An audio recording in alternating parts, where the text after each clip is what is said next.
So, Welcome. Katie, welcome. Welcome Welcome to to the stress. KPG studio.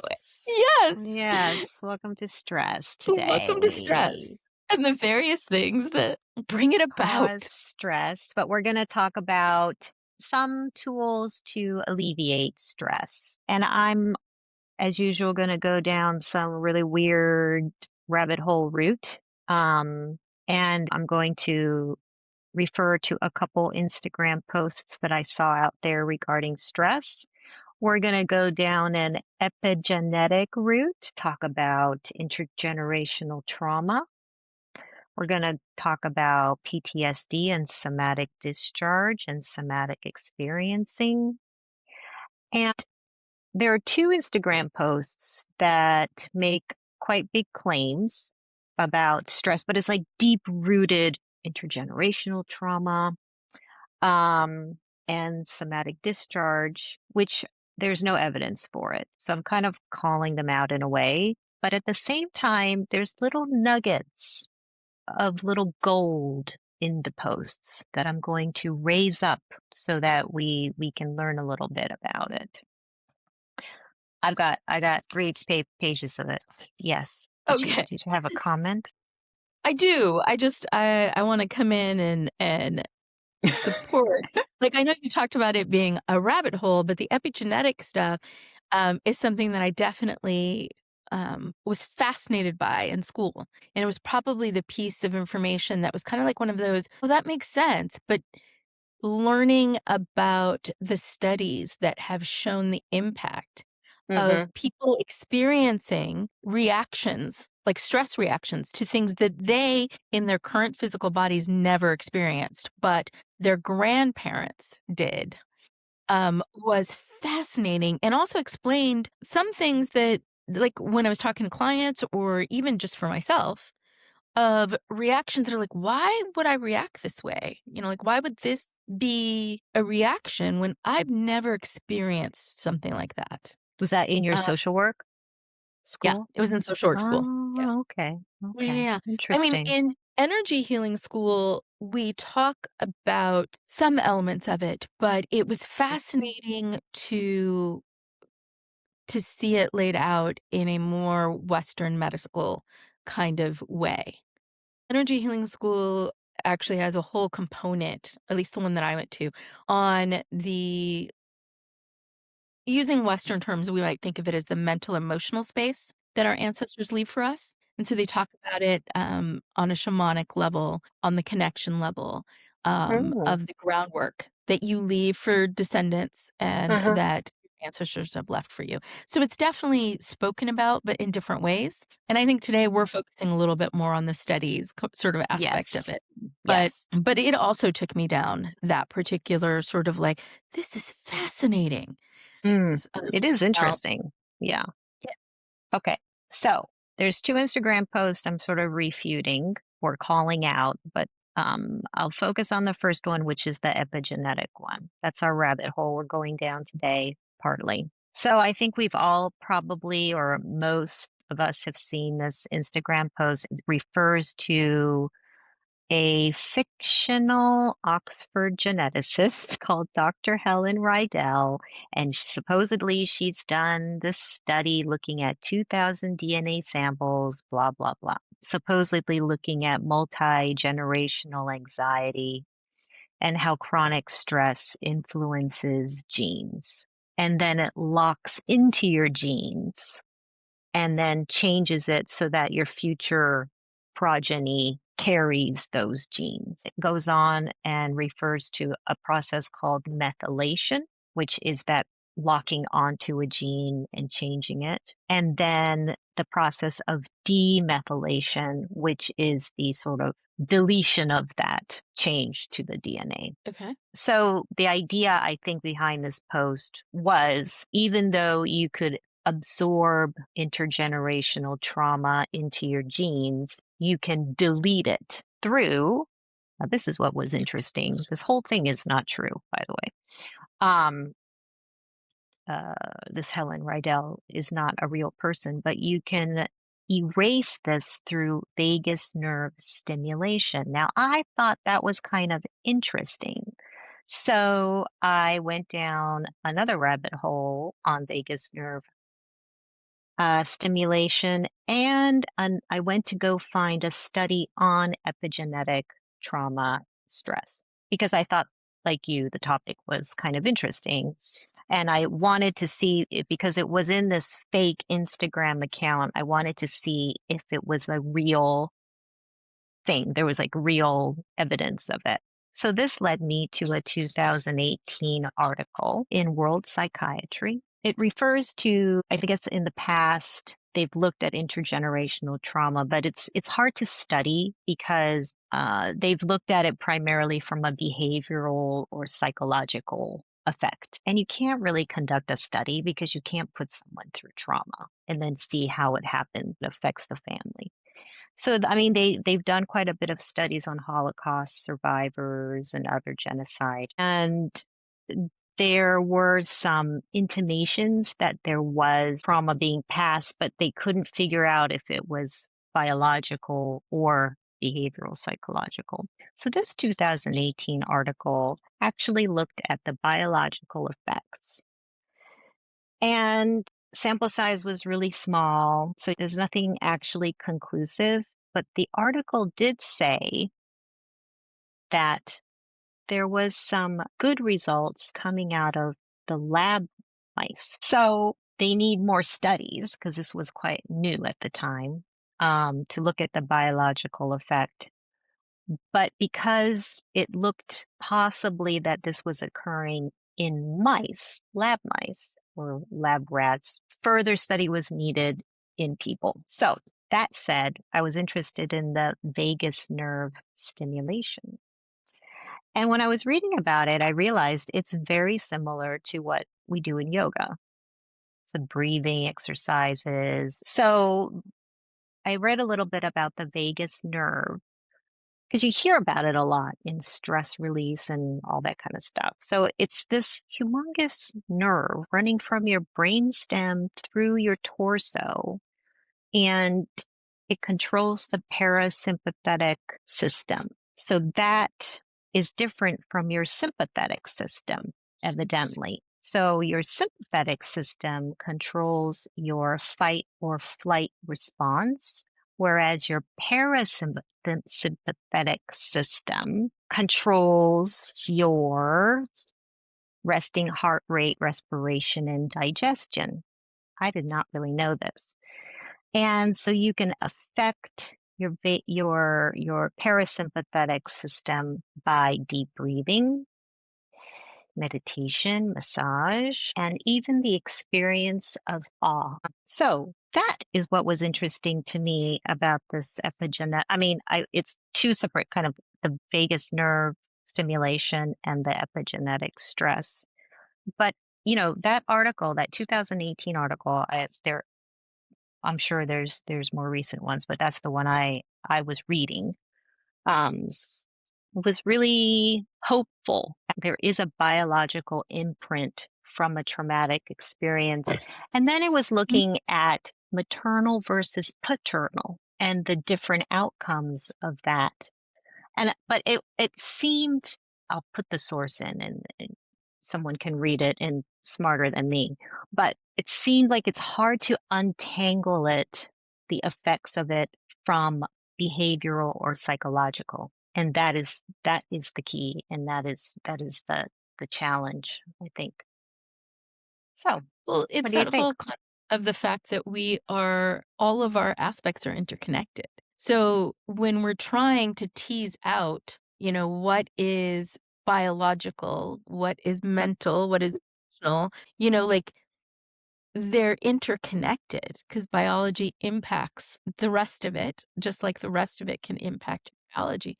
So I think there's always going to be an element of trying to figure out, it's like a chicken and an egg situation. What came first? Mm, Um, kind of thing. But I definitely have a sense that for people's individual experiences of this, they, especially folks who are confused, who are They're like, "I'm reacting to something. I don't know what I'm Mm, reacting to."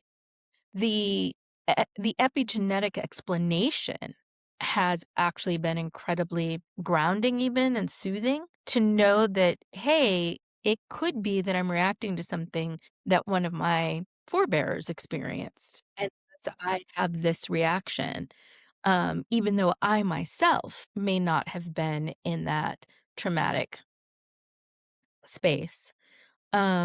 My biology has been there. And the mhm, reason I say my biology is there are studies that talk about, for example, a part of you, the egg that ultimately made you, existed inside your mother when she was developing inside your grandmother. mm, So, as an example.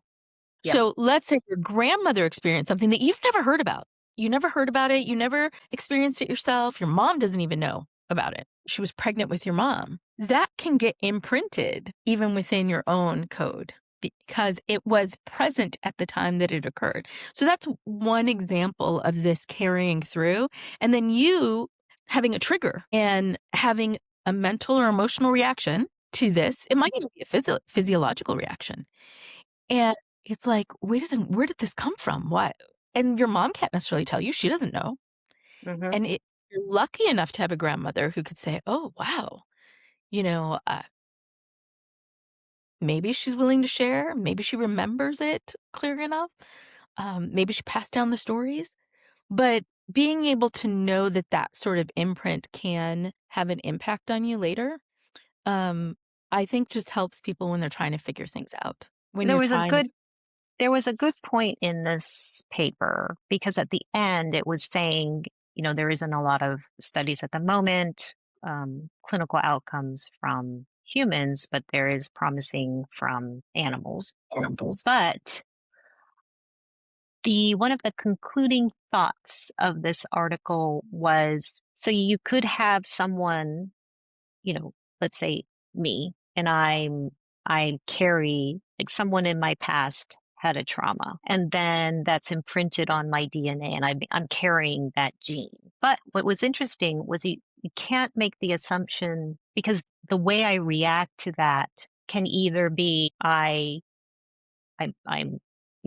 I have a, like, a trigger or some kind of a reaction to it, or I can develop adaptive skills to overcome it. So having those genetic imprint on your gene doesn't mean that you're beholden to that stress, because you can also develop skills. You might have already developed skills to yeah. adapt. You also might have been taught the adaptive skills. So your Hmm, ancestors may have learned adaptive skills to the trauma and taught them. So in addition hmm, to the genetic imprint, you often, not always, but you oftentimes have familial things that get passed down that may be an adaptation to what was experienced, and people get taught how to deal. It's interesting that Western science doesn't have as much info on this because I think about in several of my courses there was a woman who's Native American, and she talked about and I'm hoping I'm not misrepresenting what she was saying, but she talked about how for her culture they would talk about the future generations, like that was an hmm, integral element of what would be considered, whether it was their spiritual or whether you were talking about ways in which they connected for mitigation of stress and stuff. But literally, hmm, the thought of future generations was incorporated in to the things that they did in terms of traditionally. Now, hmm, they're in modern society. They are in the United States. They're impacted by our capitalist culture. So at no point was she saying that they didn't have to navigate the current auspices, but even in the attempts of that navigation, her people and were attempting to do it while holding on to some of the things that they'd always thought about in terms of like care for the earth, in terms of leaving things for the next generation and making sure that the decisions you were making were things that could be helpful to them. And to me, maybe they don't have the Western double blind study aspect of understanding the impact, but I think they have woven within the way they carry on their lives the concept that it does have one, as opposed to I feel like a lot of times in our culture, they've talked about, at least American culture, having this individualist concept. And it's like people make decisions about what's best for them. Not everyone, but a lot of people, you know, with little thought to what's the impact to others, whether that's other people near them or that's their family or their descendants. It's So kind of I, a in focus either on the individual or the collective, right? And I think a lot of non-Western cultures tend to be more collective. yes, I think there is a lot more collectivist um, effort. And there's, again, I feel like I will be mentioning um, Emma Nix a lot. She's shown up, I think, in our last. She's somebody who I admire a lot of the things that she talks about.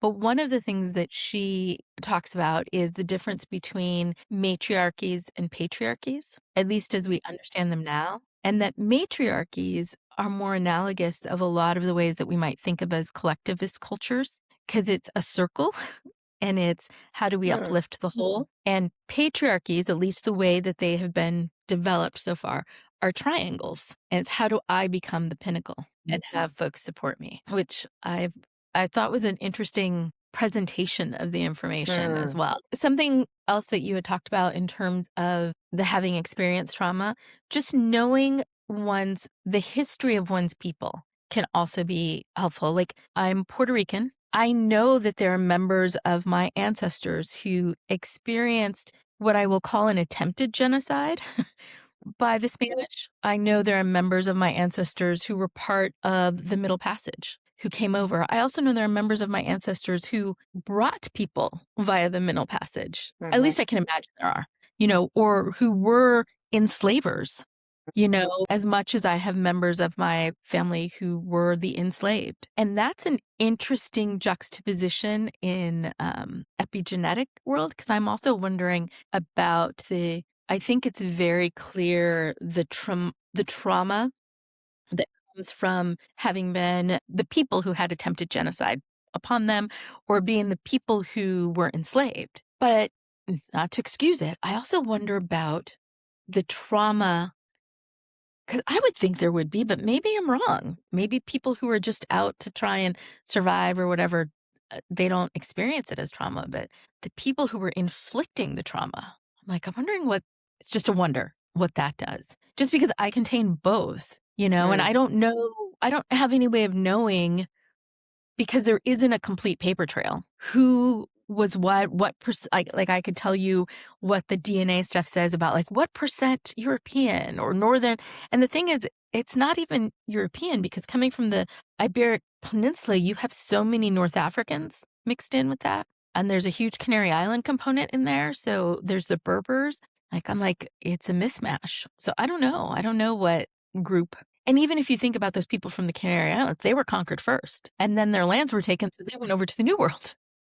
So are they compounding? Did the trauma get compounded? The other thing that I was thinking about is the presentation of the vagus nerve. And um, I I wonder if this comes in because it governs so many of the things that are somewhat unconscious. Most often we are not thinking about, okay, I need to breathe in, and now I need to breathe out. Exactly. We're not thinking about, I need my body to digest, oh, I need it to heat me up a little bit. I need it to cool me down. It's not a conscious forward head thought all the time. And something that has made the vagus nerve an element that I think a number of my family members are very aware of is that we experience what they call vasovagal events, which are syncope. And it literally means going unconscious due to normally an environmental stress, like the physical body feels like it's under attack in some way. It could be not getting enough oxygen or overheating or eating something that the body does not think you should. I have a sister who has a really hard time with, for example, garlic and onions. I say the girl is allergic to a good meal.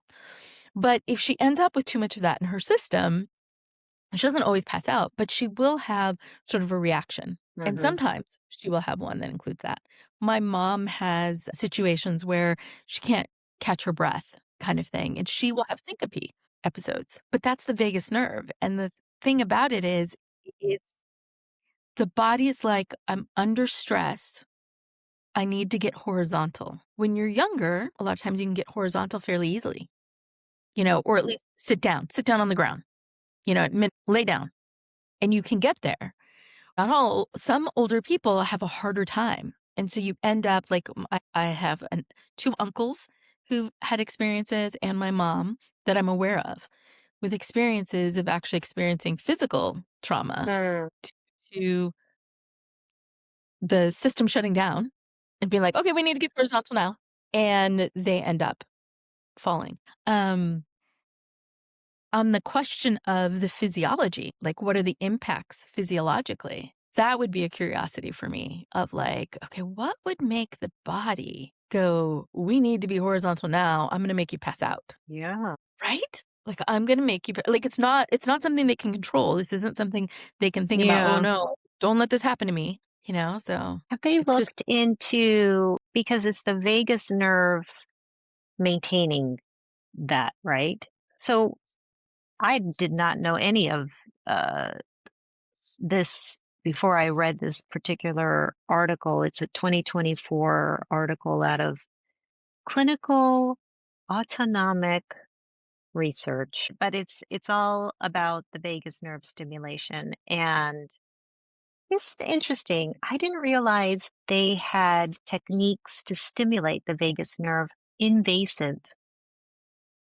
And so they put electrical nodes. I mean, it can be invasive or non-invasive. So there's like electrical stimulation, and they found some very good results with epilepsy, cardiovascular disease, chronic pain, autonomic dysfunction. I don't know what that is, sorry. But it's and inflammatory and immune disorders. So, which, I mean, just the thought of it, it reminds me of those old movies where they're putting like electric nodes, electric shock therapy, right? Kind of scary. But evidently, I think it's gentle. I don't really know. But it's a way to stimulate the vagus nerve.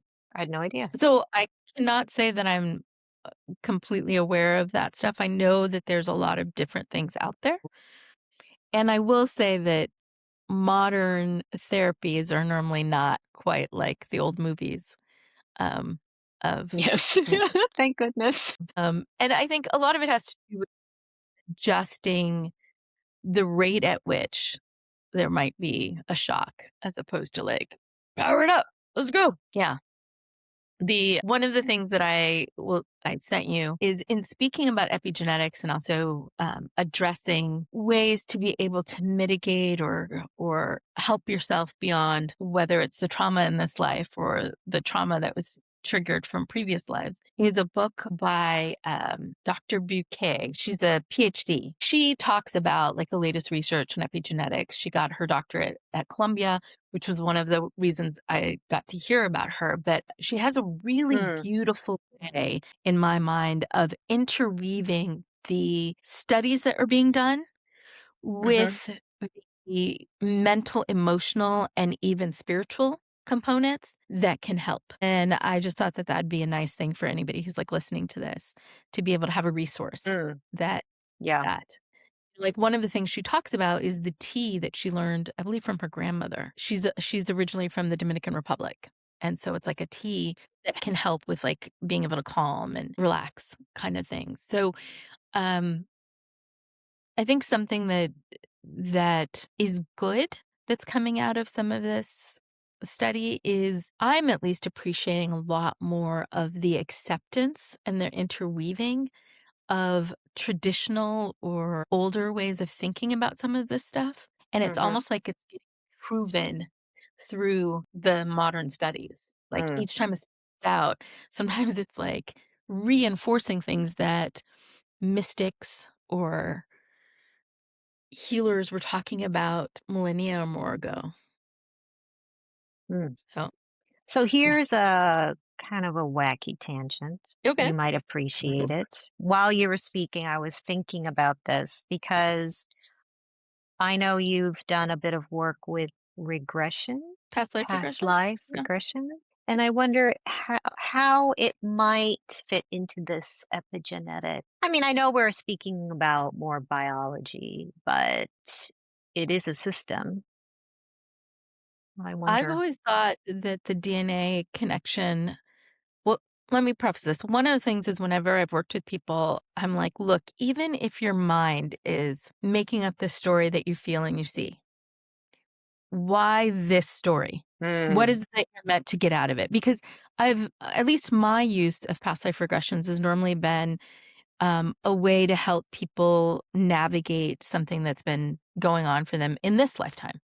hmm So normally part of it is setting an intention. Let's see or experience a life that helps with understanding a lesson or something that you need to know for this one. So the first part is that concept of, what, even if you think for some reason you don't think any of this is real, why did you see that? mm, Why did you experience that? And yeah, I've only had one person not see or feel anything. We had to end up doing something else. And I don't know, I've definitely done it with at least 100 something people. So that was probably the first thing. The yeah, other thing when I think about DNA is our DNA gets mixed up and then, like recombinated and stuff, but it still holds a lot of information that I think even DNA scientists will tell you they have yeah. not There's a unlocked. lot in our genes. They don't even know what they do. Yeah. So I'm like, maybe some of what people are tapping into is a memory from a genetic ancestor, and maybe that's why it's coming through. And it might not even be a close one, like this could be Hmm thousands of years ago that they're like picking up on. And maybe what they've done because a past life regression is a form of hypnosis. So Mm, it's of like focusing in and like calming the mind, focus, hmm allowing to come forth what comes forth. So I'm like, okay, maybe you've tapped into a genetic code yeah. from a previous ancestor and that's what's coming forth. And yeah, it's helping you understand something about now or something about your hmm system. Yeah. What I've always liked about it was that opportunity to help support someone through something, like that they have the tools within themselves. And a lot of times, what we need is somebody who metaphorically will hold your hand, Yeah. or Yeah. will provide the guidance to take you through the process. So, when I think about it, I definitely think DNA holds way more than we yet understand. And I think it may hold some of those memories. So that is actually a very good segue into my other Instagram post, which is not true, by the way.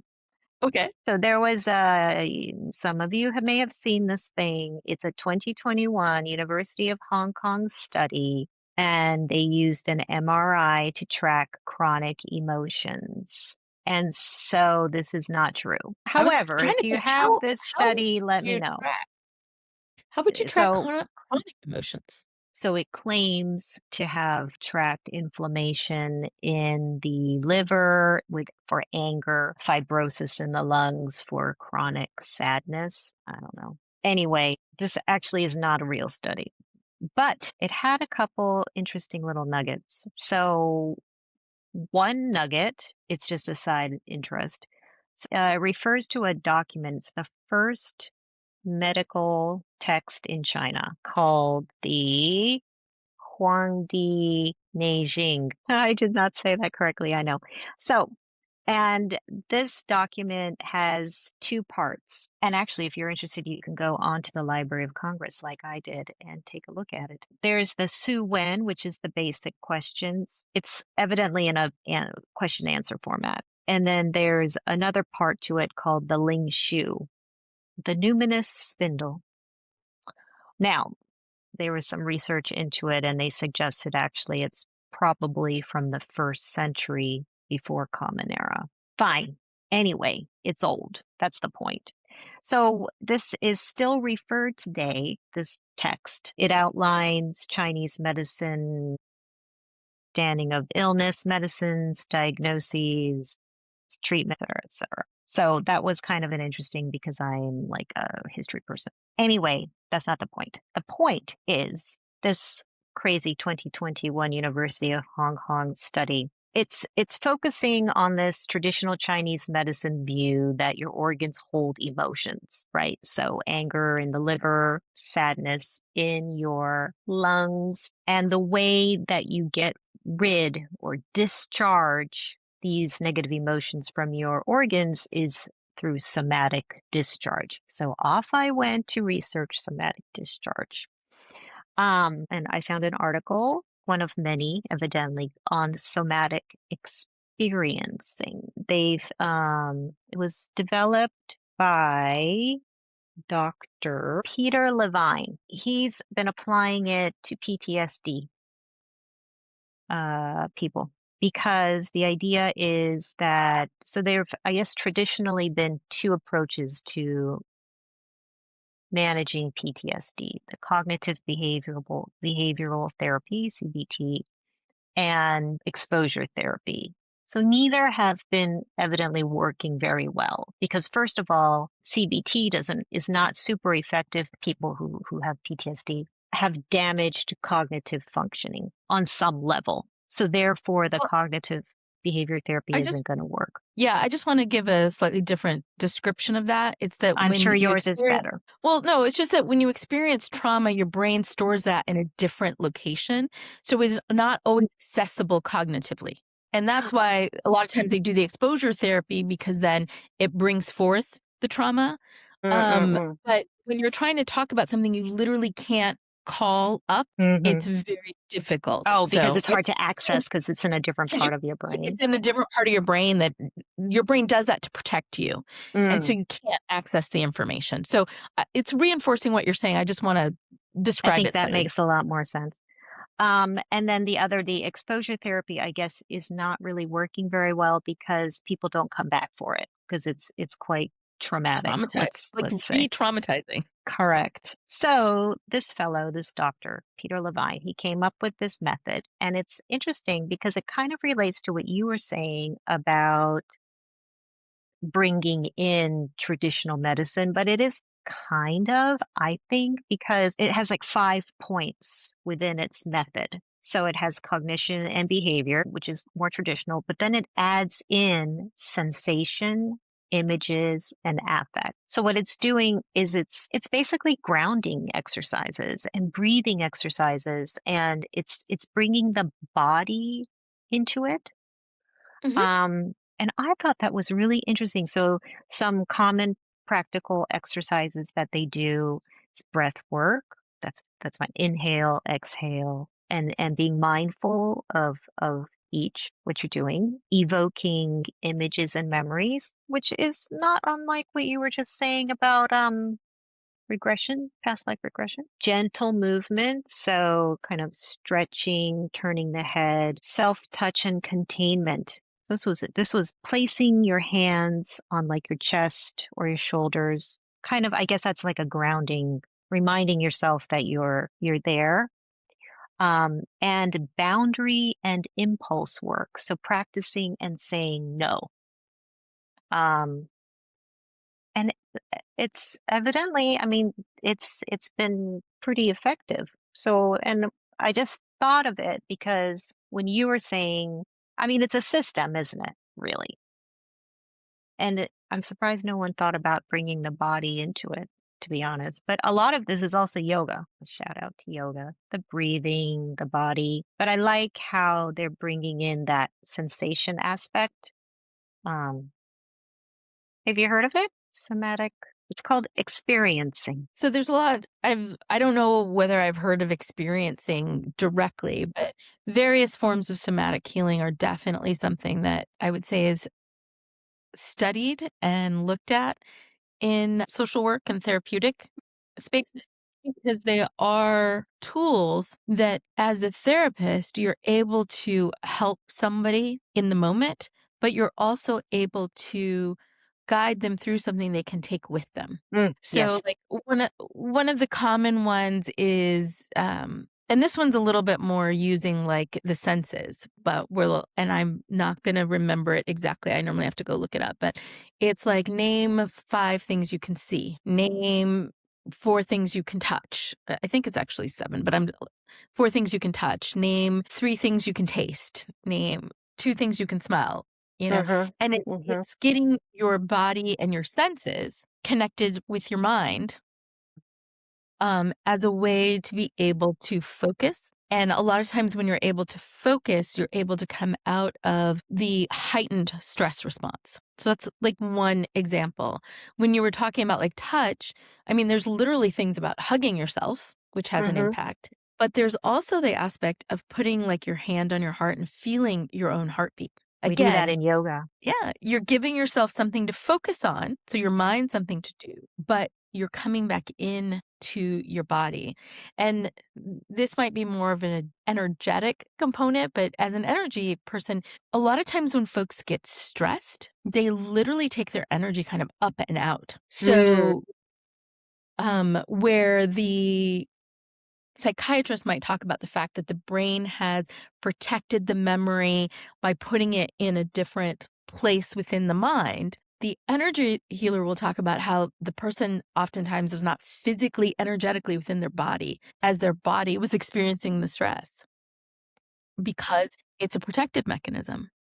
So, some of the things you're talking about is like coming back in, Mm. grounding yourself within your physical body because we are interconnected. So when you take yourself out, you actually leave your body susceptible to additional stress, injury, all different sorts of things. So one of the things that I don't know whether I described this or somebody else had described it to me is like when people are feeling stressed or ungrounded is a common time when you do things like stub your toe, you get that Yes. like, where you knock into furniture, Yes. Yeah, whether it's your hip I or do your that. shoulder or and it's like, it's literally a wake-up call to, "Are you actually here? Yeah. Or is your brain Yeah, sort of separated from exactly. your Like, body?" I can't grab things as Mhm. smoothly as I would normally. And then Yeah. when I stub my toe or whatever, I get, you know, I stop myself and I'm like, something's wrong.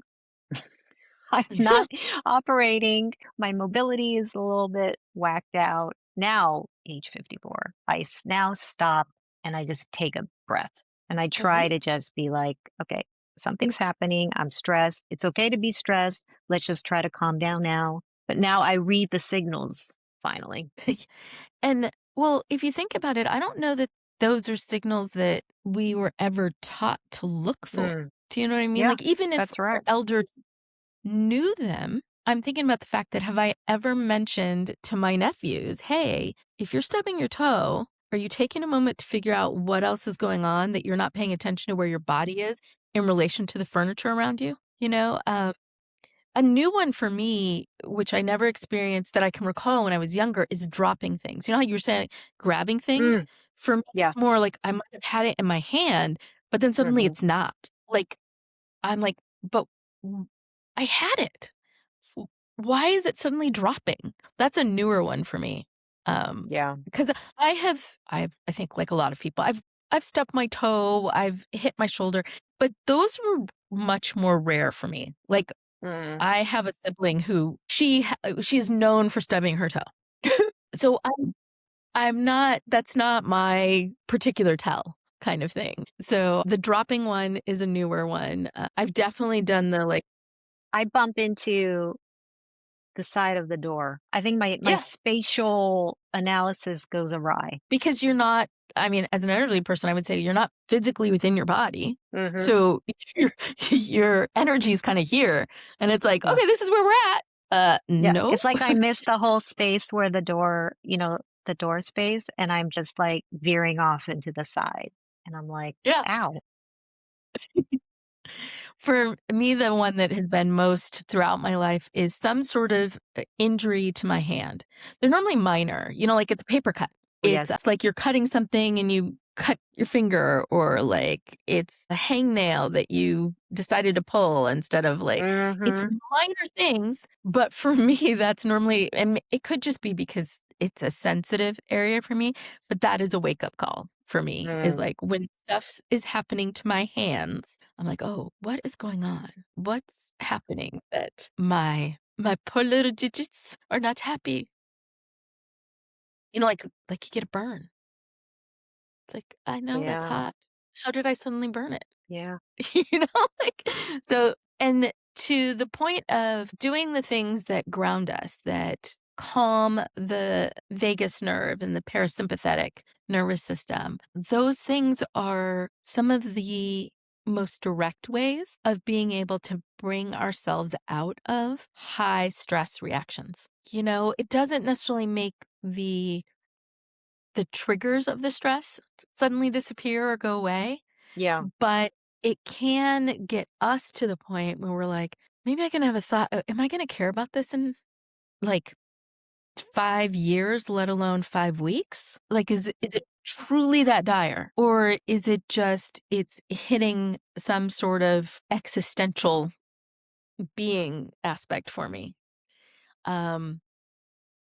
The other thing that I think we may berate ourselves for, but I think can actually be really helpful, is sometimes being able, because when your mind and even your body doesn't really tell the difference between something you're imagining and Mm. something you're experiencing. Mhm. So sometimes some of the first way we learn to imagine is like by reading a book Mm. Yep. or even watching something. And a lot of times we think of that as, oh, I'm just escaping. I'm not dealing with what's here. But sometimes you need to calm your whole system down to be Yeah. able to deal. Yeah. Yeah, yeah, that's right.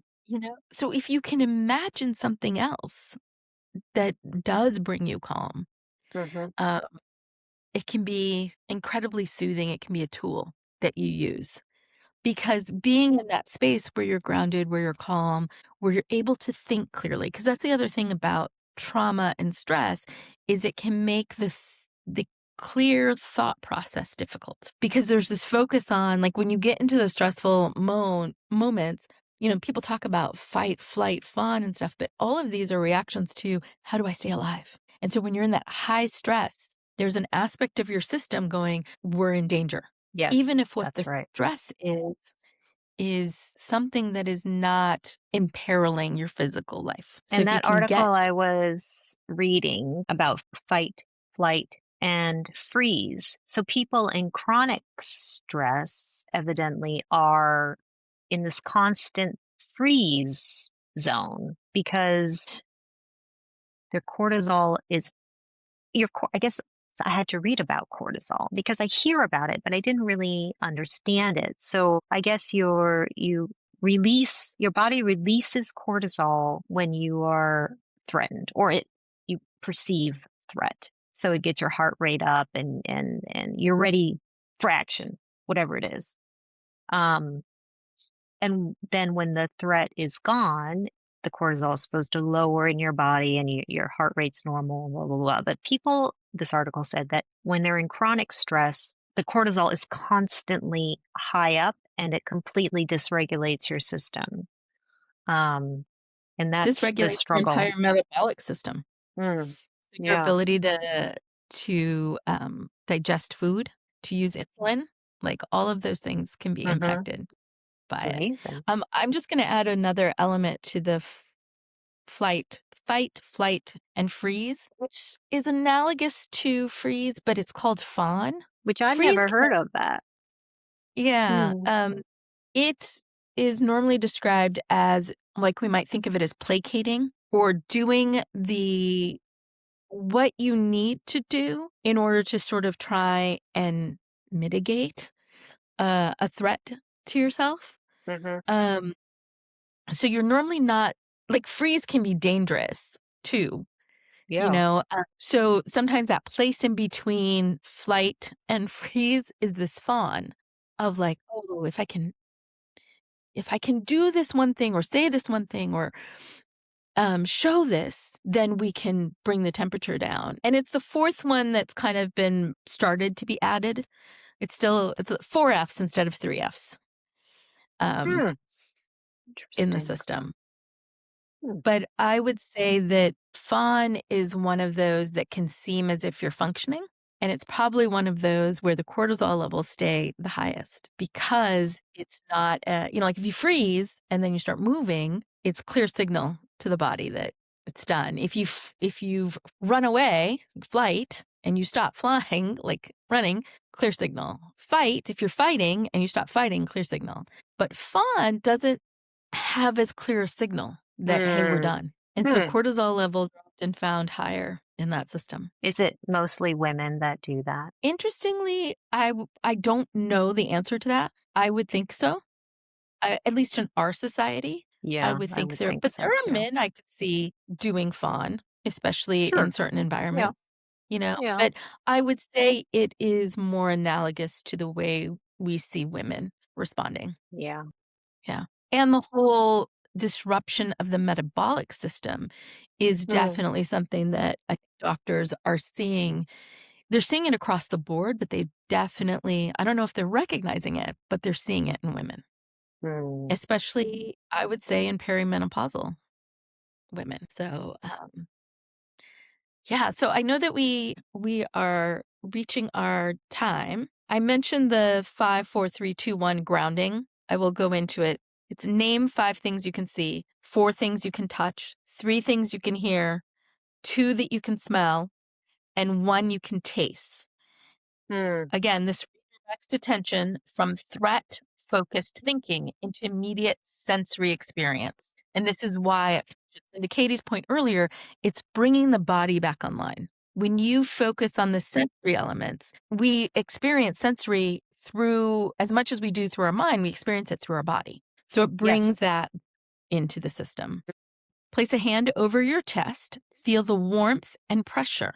So this is the part where you feel your hand on you, and pair it with slow breath and a phrase like, right now, I'm safe enough. This combines vagal input with self compassion, which can soften fight flight activation. This is like So, almost every yoga class I do. mhm. And that's where I was saying about the mystics, about the traditional um, systems and ways of being, that a lot of Yeah. them did. Like if you look at Qigong, they have a number of this, whether it's through Tai Chi or Qigong, they have some of these things as well. When you look at, uh, I mean, I have very little knowledge, but I would think that of our native peoples and their processes, but one of the ones that has been talked about, demonstrated, was the concept of the peace pipe and Yeah. smoking that, but it's a physical thing that you were passing, that you were doing, that you were calming the system. Now, I know a lot of people in yoga is about the breath. I will tell you honestly, focusing on the breath too much for me is anxiety inducing. It Mm. actually ratchets up my anxiety if I focus too much on my breath. For me, I have to be really careful. But there are breath ones where it's like extended exhale breathing, where you inhale through your nose for a count of 4, and you exhale through the mouth for a count of 6 to 8, depending on what's comfortable. We're not trying to take you to the point where you're like gasping. And you repeat this for 2 or 3 minutes. This pattern engages the parasympathetic system and reliably lowers the physiological arousal. So just jumping off of that, so yoga has quite a few different types of breathing exercises because that is the whole point of yoga. It's not really the poses. So there is like box breathing. So you do breathe in for 4, you hold for 4, exhale for 4, and hold it. So there's like a box. And Mhm. then there's that extended. All it's trying to do is just to bring your mind into your body. There's an interesting one I learned when I was at Yin Yoga teacher training called the breathe Mm, bee breathing. I've what's that? never done it before. So you breathe in and then you buzz like a bee to go, I haven't done it in forever. It's the So humming it's factor. like a vibration, and that also is a stimulation for your vagus nerve. And it's quite I fun. love I love hearing that one because they do talk about humming has a calming effect. Mm, And I can mm, see the buzz as a similar factor, because it's vibrating very close to that nerve in the place that you can most closely get to it. mm. Um, the other aspect is being able to lower your baseline stress levels, daily habits that lower baseline stress. One is brief mindfulness or breath work, even 5 or 10 minutes a day of simple breath-focused attention or body scan can reduce perceived stress and modulate cortisol responses over Yoga Nidra. That is a body Yes. scan, and you can fall asleep in the middle of it. I have. Yes. You can. But one of the things that I love about the body scan aspect is that if you lose your place, if you can remember where, I mean, like you fall asleep or you wander off mentally, you can go, oh, I was in my shoulders. And you can Yep. come back to where you were Yep. at and Yep. continue. So, Yep. body scan is actually one of my favorite mindfulness things. Normally, because when people talked about meditation, I would get buggy. I'm like, I don't understand what they're talking about. You want my mind to focus on something? What? No. Like, Well, you're a it's Gemini. yes, and it's traveling, like, very fast and going lots of places, and no, but when I did a body scan, I was like, "Oh, I can do this." Because Mhm. when it goes on its flights of fancy, I can come back. So, yes, Exactly. Yep. love the body scan. M this and yoga is wonderful for a lot of this stuff, but you can also do, like Katie introduced me to the Insight Timer, Mhm. and it has different small, little, short, whether it's breath works or guided meditations that can be done. You can also do all of these things just on your own. Like, there's nothing that says that you're required to be guided through them. Movement, gentle Mhm. daily walking or stretching improves stress recovery and sleep, which in turn lowers reactivity to daily stress. So there's different levels of sleep, and being able to actually recover, like have your mind be Mm. able to relax and recover, can mean that you have greater facility for reacting to things that might have stressed you out had you not had that recovery time. Micro breaks and respite spaces. Having a designated, quiet, low stimulation spot, even a chair with headphones and soft light, and using it for 5 to 10 minutes during the day supports parasympathetic recovery and reduces cumulative stress load. So I just want to, I know we were talking about stress and we were talking about it in terms of epigenetics, but I always, if we can, want to leave the folks who deign to listen to us with at least a few things that they can take away to use. And I think stress is something that affects all of us, and we all have different things that work better or worse, you know? So being able to have a few things that you could try and see which one works for you. See which one is that little thing that you keep in your back pocket that you just do in order to, first of all, kind of lower your stress load, but second of all, to be able to pull out on those moments where the stress has reached high and you're like, I need to be able to calm myself. And I would say try different things. Just because something didn't work last year doesn't mean it's not going to work this year. Because personally, for me, like I could never get into meditation or yoga nidra for whatever reason. And then last year I tried yoga nidra just for kicks and I loved it. I was addicted. I did it every day for like 2 or 3 months. I haven't done it since then, but you're always in a different place. So, I would say just keep trying different things. To that point, we change over time. Also, Mhm. our environments change. What's stressing us out might change.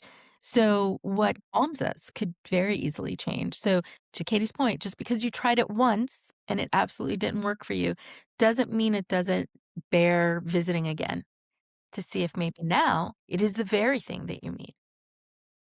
Thank you guys for joining us. Thank you. Bye. Bye bye.